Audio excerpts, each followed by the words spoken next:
नमस्कार दोस्तों, आज की इस वीडियो में हम बात करेंगे किडनी खराबी के लक्षणों के बारे में कि जब किसी व्यक्ति की किडनी खराब होनी शुरू होती है तो कौन से लक्षण हैं जो उसे दिखाई देते हैं। और सबसे बड़ी बात, ये जो किडनी खराब है ये कैसे होती है, क्यों होती है और स्पेशली कब होती है और इसका सही उपचार क्या होता है। इन सभी चीज़ों के बारे में इस वीडियो में आज हम डिटेल से बात करेंगे। देखिए, किडनी खराब होने की सबसे बड़ी वजह है वो है हाई ब्लड प्रेशर या फिर हाई ब्लड शुगर। अगर इन दोनों में से कोई भी एक बढ़ा हुआ होता है, चाहे वो शुगर लेवल है चाहे वो आपका ब्लड प्रेशर लेवल है, तो ये सबसे मुख्य कारण होते हैं किडनी की बीमारी के, किडनी फेलियर के या किडनी खराब होने के। कैसे और क्यों, आइए इसको समझते हैं। सबसे पहले बात करते हैं कि जब किसी व्यक्ति का शुगर लेवल बढ़ा हुआ होता है, तो जब शुगर लेवल बढ़ा हुआ होता है तो उस टाइम क्या होती है, हमारे ब्लड वेसल्स के अंदर, नसों के अंदर वो शुगर फ्लोट कर रही होती है और साथ में वो धीरे धीरे जमना शुरू हो जाती है, जिसके कारण क्या होता है, ब्लड में शुगर लेवल तो बढ़ रहा होता है लेकिन और भी समस्या बढ़ रही होती है। इसके साथ हमारी जो किडनी है उसका एक काम होता है कि जब भी हमारे शरीर में कोई चीज़ एक्सेस होती है तो वो उसे यूरिन के थ्रू निकाल देती है। लेकिन इस काम को करने में किडनी को बहुत ज़्यादा एक्स्ट्रा वर्क करना पड़ता है, बहुत ज़्यादा लोड आ जाता है किडनी के ऊपर, जो एक बार, दो बार, तीन बार, मतलब अगर मैं बात करूं कभी कभार अगर होता है तो ठीक है, लेकिन जब ये शुगर लेवल अनकंट्रोल्ड लेवल तक चले जाता है या बहुत ज़्यादा हाई रहने लग जाता है लगातार, तो आपकी किडनी को लगातार बहुत मेहनत करनी पड़ती है आपके शुगर को यूरिन के थ्रू बाहर निकालने में, जिसके कारण किडनी के छोटे छोटे नेफ्रॉन्स होते हैं, जो अंदर नसें होती हैं, वो हार्म होती हैं, उन पे इम्पैक्ट पड़ता है और धीरे धीरे किडनी की समस्या होनी शुरू हो जाती है। सेम इसी तरीके से अगर हम बात करते हैं हाई ब्लड प्रेशर की, तो हाई ब्लड प्रेशर में क्या होता है, जब जो हमारा ब्लड है वो फ्लो करता है, लेकिन वो जो फ्लो करता है वो एक स्पीड से करता है, नॉर्मल स्पीड से कहीं ज़्यादा तेज, जिसके कारण क्या होता है कि जब वो आपका ब्लड, सपोज ये नसें हैं, नसों में जैसे ही ब्लड फ्लो तेज़ी से हो रहा है, तो जब ये ब्लड आपकी किडनी में जाता है, वहाँ पे नसों में जाता है, तो ये हिट करता है। हिट करने की वजह से क्या होता है, धीरे धीरे वो जो आपके नेफ्रॉन्स होते हैं वो हार्ड होने शुरू हो जाते हैं, श्रिंक होने शुरू हो जाते हैं और धीरे धीरे किडनी अपना जो फंक्शन है वो खो देती है और हमें किडनी की समस्या देखने को मिलती है। तो सबसे पहले दो चीज़ें हमें समझ आ गई कि अगर डायबिटीज़ की समस्या है या हाई ब्लड प्रेशर की समस्या है तो किडनी की बीमारी होना 99% निश्चित है। अगर इससे हम बचना चाहते हैं तो हमें सबसे पहले क्या करना पड़ेगा, डायबिटीज़ या ब्लड प्रेशर या दोनों को कंट्रोल करना पड़ेगा बिल्कुल सही समय पे, सही इलाज के थ्रू, क्योंकि बिना सही इलाज के आप अपनी शुगर को कम तो कर सकते हैं लेकिन खत्म नहीं कर सकते। इसके बारे में हम आगे भी बात करेंगे। तो चलिए अब बात करते हैं कि जब किडनी की कोई समस्या आती है तो इसके लक्षण क्या होते हैं, इसके सिम्टम्स क्या होते हैं। तो सिम्टम्स ऑफ किडनी फेलियर बहुत ज़्यादा पूछे जाने वाला एक क्वेश्चन है। जब हमारे यहाँ पे यानी श्रेयास में पेशेंट्स आते हैं तो वो कई बार ये पूछते हैं कि सर हमें ऐसा कोई सिम्टम नहीं दिखा, या ऐसी क्या चीज़ें हैं जिसका हम ध्यान रख सकते हैं जिससे पता चले कि किडनी किसी व्यक्ति की फेल हो रही है या ख़राब होनी शुरू हो गई है।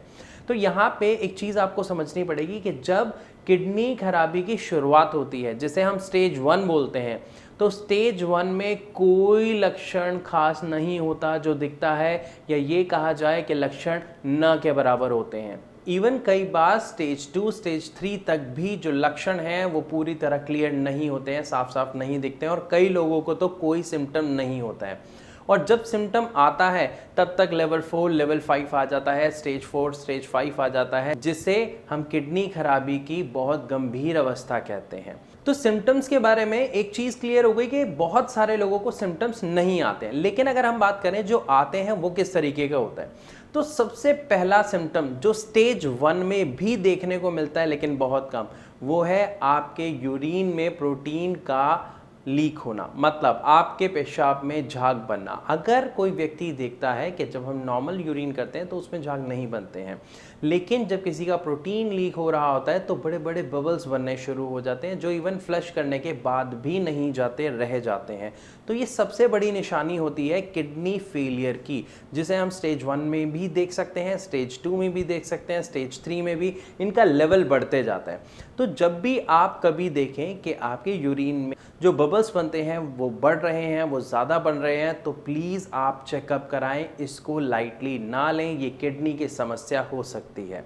तो अगला सिम्टम है शरीर में कमज़ोरी आना, शरीर में थकावट होना। अब ऐसा क्यों हो रहा है? मैंने अभी आपको बताया कि प्रोटीन लीक एक सबसे बड़ी प्रॉब्लम है। अब प्रोटीन लीक क्यों होता है? देखो, जब किडनी अपना काम करना बंद कर देती है तो क्या समस्या आती है? प्रोटीन लीक होने लगता है। अब ये क्यों होता है? देखो, इसके लिए आपको किडनी की थोड़ी सी फंक्शनिंग को समझना पड़ेगा।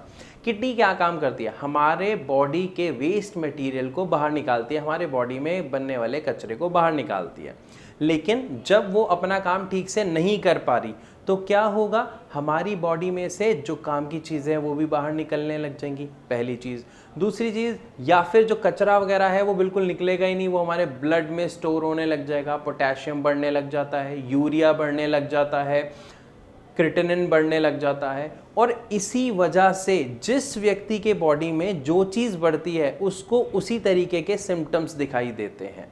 जिसकी बॉडी में यूरिया बढ़ता है उसको स्मेल आनी शुरू हो जाती है, उसे ऐसा लगता है मुंह से जैसे लोहे की जंग की स्मेल आ रही है। इसी तरीके से जिसका क्रिएटिनिन बढ़ता है, जिसका पोटेशियम बढ़ता है, उनको अलग अलग सिम्टम्स दिखाई देते हैं। लेकिन अभी हम बात कर रहे हैं कॉमन सिम्टम की। तो सबसे पहला सिम्टम मैंने आपको बताया, बबली यूरिन, मतलब आपके पेशाब में झाग बनना। दूसरे सिम्टम की बात की मैंने, वो है थकावट। थकावट क्यों हो रही है? जब हमारी बॉडी में से प्रोटीन निकल रहा है तो कमज़ोरी आना स्वाभाविक है, क्योंकि प्रोटीन क्या है? एक बहुत अहम चीज़ है हमारे शरीर के लिए। प्रोटीन से क्या होता है? हमारी मसल्स बिल्ड होती हैं, साथ में हमारी ब्लड फॉर्मेशन होती है। तो एक चीज़ यहाँ पे आपको समझनी पड़ेगी, जब प्रोटीन जा रहा है तो ये सारी चीज़ें नहीं हो रही, इसीलिए हमारी बॉडी में थकावट आनी शुरू हो जाती है। और तीसरा पॉइंट है कि जब हमारे ब्लड सेल्स नहीं बन रहे हैं या हमारे ब्लड फॉर्मेशन ठीक से नहीं हो रही है क्योंकि प्रोटीन लीक हो रहा है, तो क्या होगा? हमें स्किन प्रॉब्लम होनी शुरू हो जाती है, इचिंग होनी शुरू हो जाती है, रैशेस होने शुरू हो जाते हैं। इसीलिए हमें इस बात पर ध्यान देना बहुत ज़रूरी है कि अगर किसी को स्किन प्रॉब्लम हो रही है, आप उसके ऊपर दवाई लगा रहे हैं लेकिन वो फिर भी ठीक नहीं हो रही है, तो आपको अपना टेस्ट करा लेना चाहिए, क्योंकि ये किडनी की समस्या हो सकती है। बात करते हैं अगले लक्षण की। तो अगले लक्षण में आता है आपके हाथों में, पैरों में, इवन आपके मुंह पे स्वेलिंग आ जाएगी, सूजन आ जाएगी। ऐसा क्यों होता है? अभी हमने समझा कि किडनी का काम क्या है? वेस्ट प्रोडक्ट को बाहर निकालना। तो जब वो वेस्ट को बाहर नहीं निकाल पा रही, हमारी बॉडी में क्या हो रहा है? वो गंदगी जमा हो रही है, और जब वो एक लेवल तक जमा होनी शुरू हो जाती है तो उसके रिएक्शंस हमको अपने शरीर में देखने को मिलते हैं, जिसे हम लक्षण या सिम्टम्स कहते हैं। तो उस सिम्टम में सूजन आना, हाथों में सूजन आना, पैरों में सूजन आना, फेस पे सूजन आना भी एक कारण है। भूख कम लगना या खाने को देख के बिल्कुल खाने का मन ना करना भी किडनी फेलियर का ही एक लक्षण है। तो ये जो लक्षण है ये बहुत आम से लक्षण हैं, कई लोगों को देखने को मिलते हैं, लेकिन अक्सर ऐसा होता है कि ये पेशेंट पर निर्भर करता है कि उसके शरीर में उसे कौन से लक्षण देखने को मिलेंगे। तो इसीलिए हमें सबसे ज़्यादा ध्यान किस पर देना है? यूरिन पर, कि अगर हमें थोड़ा सा भी डाउट होता है, हमें पेशाब में झाग दिखते हैं, तो हमें टेस्ट कराना चाहिए। दूसरी चीज़, अगर डायबिटीज़ और हाई ब्लड प्रेशर की समस्या है तो पक्का किडनी की समस्या हो सकती है। इसीलिए आप सतर्क रहें और अपने शुगर लेवल को, अपने बीपी को शुरुआत में ही कंट्रोल करें और कोशिश करें इससे ख़त्म करने की जड़ से। अगर हम शुरुआत में इन समस्याओं पर ध्यान नहीं देते हैं तो किडनी की बीमारी होना स्वाभाविक है।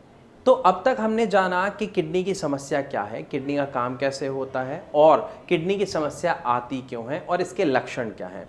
ये सारी चीज़ें जानने के बाद अब हम बात करते हैं इसके इलाज की। अगर हम बात करते हैं एलोपैथी की, तो एलोपैथी में किडनी फेलियर का कोई सही इलाज पॉसिबल नहीं है। वहाँ पर डायलिसिस ही एकमात्र ऑप्शन उनके पास होता है। अगर हम बात करते हैं आयुर्वेद की, तो आयुर्वेद में किडनी की समस्या के लिए उपचार संभव है, और हमारे यहाँ यानी श्रेयास में डॉक्टर्स किडनी पेशेंट्स को सही डाइट चार्ट, सही एक्सरसाइज और आयुर्वेदिक मेडिसिन के द्वारा ट्रीटमेंट देते हैं, जहाँ पर उन्हें बहुत जल्दी बहुत अच्छे रिजल्ट्स देखने के लिए मिलते हैं।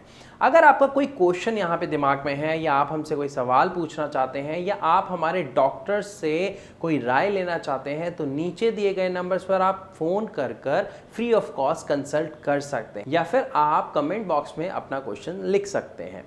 तो इस वीडियो में हमने अच्छे से समझा और जाना कि किडनी की समस्या क्या है, क्यों होती है, कब होती है और उसके लक्षण क्या हैं और उसका सही इलाज क्या है। लेकिन फिर भी अगर आपके मन में कोई सवाल है जो आप हमसे पूछना चाहते हैं तो आप हमें डायरेक्ट फ़ोन करके पूछ सकते हैं या फिर आप कमेंट बॉक्स में अपना प्रश्न लिख सकते हैं। तो मैं विदा लेना चाहूँगा आप सबसे इस वीडियो में और मिलूँगा अपनी अगली वीडियो में। तब तक के लिए नमस्कार।